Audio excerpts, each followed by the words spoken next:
월드 이브리핑입니다. 먼저 일본 자동차 산업 소식입니다.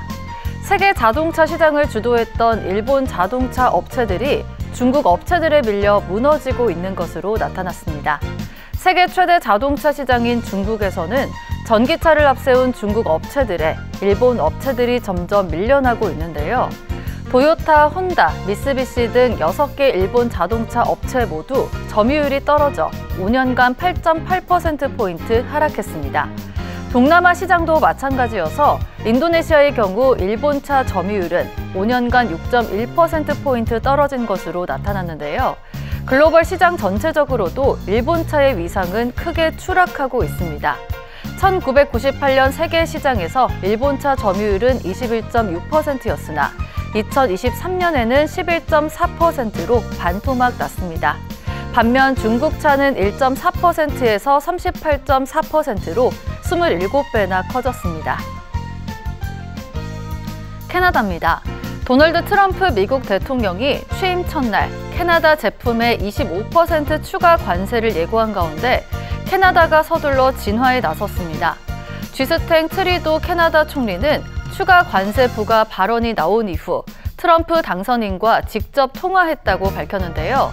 트리도 총리는 직접 무역과 국경 안보에 대해 논의했다며 앞으로도 우호적인 대화와 연락을 계속할 것이라고 말했습니다. 캐나다는 모든 상품 수출의 75%를 미국으로 보내는 만큼 추가 관세가 확정되면 경제에 심각한 타격이 예상되는데요. 캐나다는 미국에 필수 에너지를 공급한다고도 강조하는 등 미국과 자국 관계의 중요성 등을 부각했습니다. 폴란드입니다.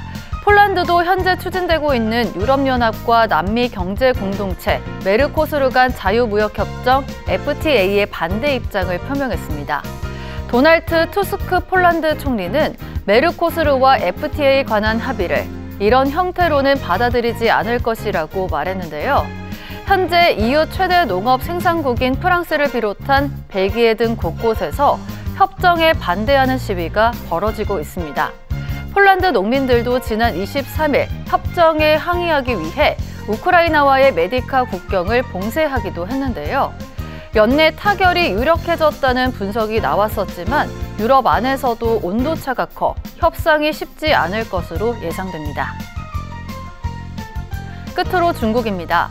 중국 최대 통신장비 기업 화웨이가 자체 개발한 운영체제를 탑재한 새 스마트폰을 공개했습니다. 화웨이가 공개한 스마트폰 신제품 메이트 70인데요. 세계 최초 위성전화 기능과 AI를 이용한 메시지 전달 등 새로운 기술을 선보여 눈길을 끌었습니다. 특히 이 스마트폰은 미국의 제재로 첨단 반도체 공급이 끊긴 상황에서 화웨이가 반도체 칩과 운영체제를 자체 개발해 더욱 의미가 큰데요.